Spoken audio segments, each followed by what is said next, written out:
Eh bien, frères et sœurs, chers amis, après ceci, nous pouvons maintenant revenir sur le sujet de la fois dernière. Que devons-nous comprendre dans le discours sur la sorcellerie? On m'a envoûté. On a jeté sur moi un mauvais sort.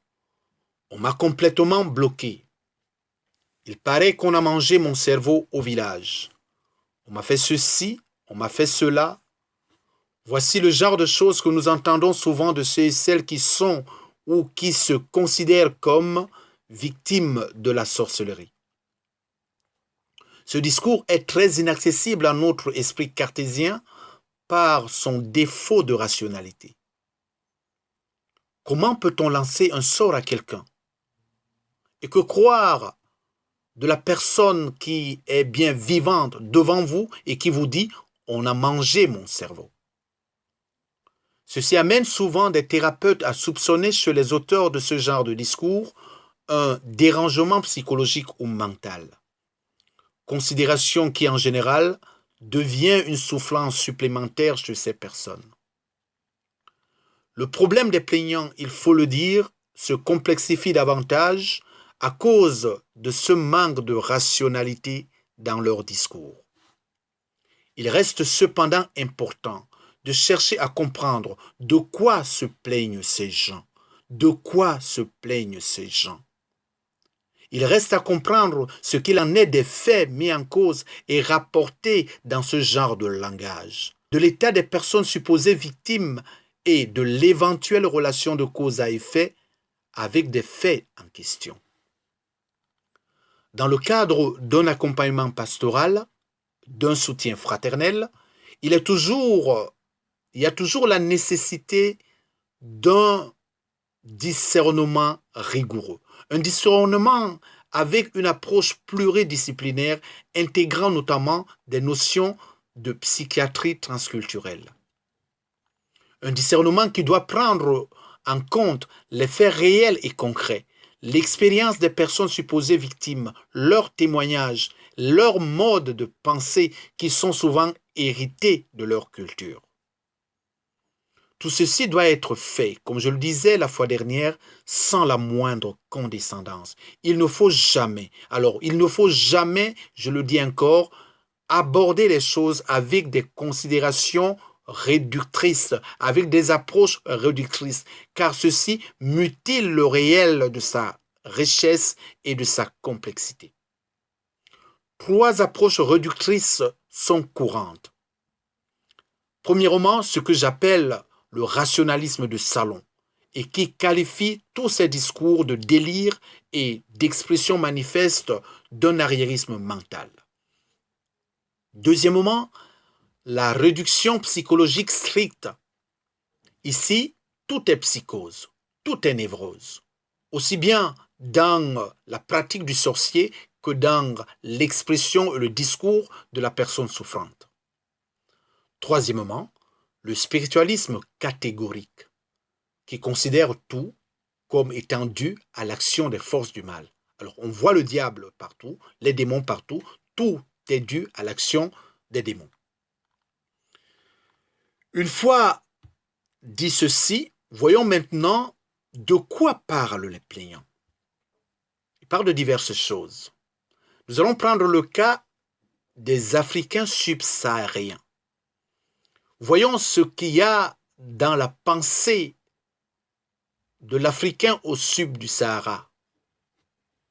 Les grands maîtres de la pensée et des savoirs africains affirment que l'homme est capable de détenir des forces extraordinaires, des forces surnaturelles, et être capable d'intervenir à distance pour faire du mal.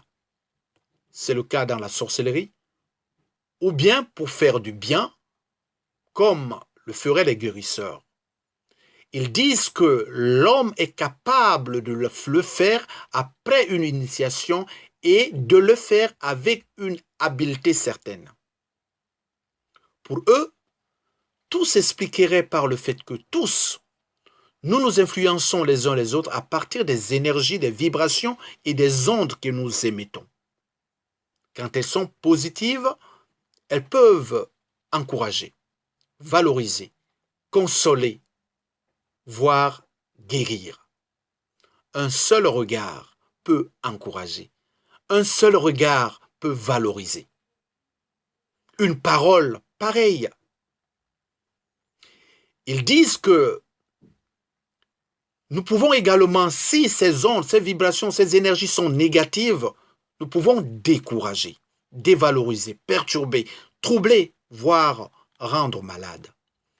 Ils affirment que tout sentiment intense, toute pensée forte serait productrice d'une nébuleuse d'ondes, d'énergie, de vibration dont le contrôle échapperait au sujet ordinaire, ce qui tout se passe inconsciemment. Mais que ceci peut être provoqué, produit, accueilli et consciemment potentialisé, canalisé, orienté vers une cible déterminée par celui qui a été initié à cette pratique. Ils affirment d'autre part que tout est vibration et énergie autour de nous. Le vivant, tout comme l'inerte, le monde visible et invisible. Un des modes opératoires des sorciers reposerait donc sur cette capacité à mobiliser des énergies particulières et à les projeter par suggestion directe ou par vecteur intermédiaire vers une cible donnée. Voyons, on trouve en Afrique, chez les peuples bantous, un phénomène de sorcellerie redouté appelé Hou chez les Bassa et Vous chez les Béti, c'est au sud du Cameroun, et chez les Fan du Gabon et de la Guinée équatoriale. Il est connu chez ces peuples que les personnes victimes du Hou ou de l'Evou voient leur vie polluée de diverses manières. Le Hou ou l'Evou peut toucher à la cognition, rendant une personne déficiente intellectuellement.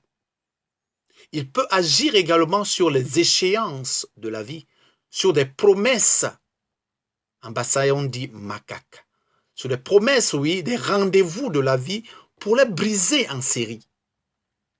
C'est le Houlikari.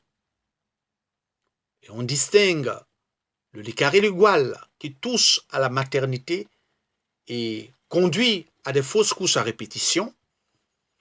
Le Likari Libalom qui bloquerait le mariage en attaquant les prétendants et les faisant s'en aller sans raison apparente dès le moment qu'une procédure en vue du mariage est engagée. Ou tout simplement en les éliminant de diverses manières, y compris par la mort physique. Ce Houlikari Libalom aurait une correspondance dans la Bible, dans le livre de Tobie, avec ce dont souffrait la jeune Sarah qui perdait son mari à chaque nuit de noces. Dans les accompagnements, le soutien que nous apportons aux personnes qui souffrent de choses semblables, nous nous appuyons d'ailleurs souvent sur les textes de la prière, des prières de Sarah et de Tobie. Il est intéressant de savoir que chez les Bassa, Hou, c'est aussi l'estomac. L'estomac, organe digestif de grande importance, mais aussi centre du corps. Centre du corps, le corps qui est lui-même conçu comme l'expression ou la matérialisation passagère de la vie, une vie sous la dépendance des forces invisibles. Nous pouvons noter, nous pouvons voir, il est facile de constater que tout désordre du système digestif, notamment du système digestif haut, donc de la cavité buccale au duodénum, est particulièrement anxiogène chez les Bantous. Il représente un motif fréquent de consultation avec un sexe ratio discrètement en faveur des hommes. Je vous dirai tout à l'heure pourquoi. Mais continuons avec le Hou. Le Hou est aussi chez les Bassa le réceptacle du souffle spirituel. En bassa, houé signifie souffler. C'est à partir du hou que se ferait donc la connexion entre une personne et le monde invisible, bon ou mauvais, avec les divinités donc ou avec les démons. Et comme je l'ai dit tantôt, les personnes initiées auraient une capacité de maîtriser cette connexion. Certaines sont même capables d'activer cette connexion chez d'autres personnes. On parle alors de todolhu, c'est-à-dire réveiller mot à mot, réveiller le hu. Et c'est à l'occasion de ce réveil, à l'occasion de cette action, que ces personnes peuvent configurer cette connexion à leur volonté. Elles pourraient, comme en informatique, installer des programmes et des applications responsables des dérangements que j'ai mentionnés tout à l'heure, le Hulu-Kari, le Hulu-Gwal, et le Kari-Gwal, ou ainsi de suite. Comment vous l'expliquer plus facilement? Voyons. Voici mon smartphone. Beaucoup d'entre nous, nous exploitons ou nous utilisons moins d'1% des capacités de nos appareils. Chez les Bantous, on pense effectivement que l'être humain, l'humain, l'homme ou la femme ordinaire utilise moins d'1 milliardième de ses capacités. Alors, aussi bien que pour mon smartphone, s'il y a quelqu'un, s'il tombe entre les mains d'une personne bienveillante ou malveillante, elle peut activer certaines applications qui y sont et que je n'utilise pas. Elle peut d'ailleurs installer de nouvelles applications et elle peut faire plusieurs choses selon sa volonté et ses intentions, bonnes ou mauvaises. Et c'est ce que ferait le sorcier qui fait le todolhu chez une personne.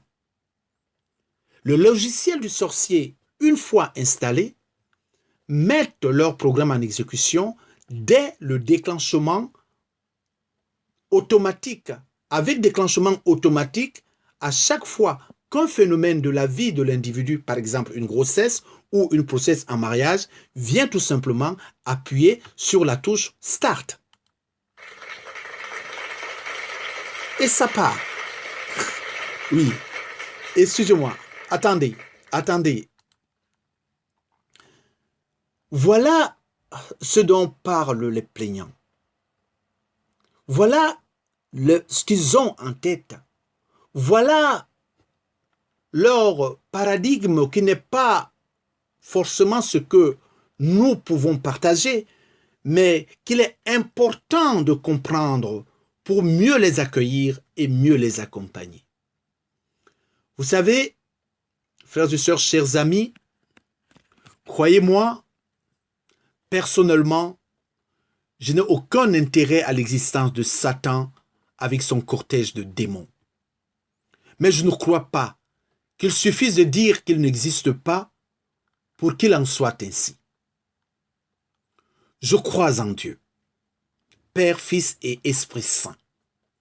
J'affirme avec l'Église qu'il existe un monde visible et invisible. Je pense aussi que... Non, excusez-moi. Désolé. Je sais aujourd'hui que des pratiques diverses qualifiées de sorcellerie font des ravages dans notre monde. Et ceci dans les 5 continents et dans toutes les îles. Dans toutes les îles. Par expérience, j'affirme que beaucoup de personnes en souffrent. Et ces personnes en recherche de leur établissement font des expériences d'illusion et vont d'illusion en illusion. J'affirme aujourd'hui également, suite à plusieurs expériences, qu'un des aspects de la souffrance de ces personnes, oui, un des aspects de leur souffrance, c'est qu'elles ignorent le nom de leur Sauveur, Jésus-Christ. Oui, elles ignorent le nom de leur Sauveur Jésus-Christ, frères et sœurs, chers amis, mais j'ai une bonne nouvelle, encore aujourd'hui, une bonne nouvelle pour ces personnes. Une bonne nouvelle pour vous, une bonne nouvelle pour tous. C'est qu'aujourd'hui encore, au nom de Jésus-Christ, les démons sont chassés. Les âmes tourmentées retrouvent la paix. Les logiciels programmés, des prêtres sont déprogrammés, des vies courbées ou sont redressées, des vies courbées depuis de longues années sont redressées. Oui, il est vivant Jésus, et que son nom soit glorifié. Amen. Amen.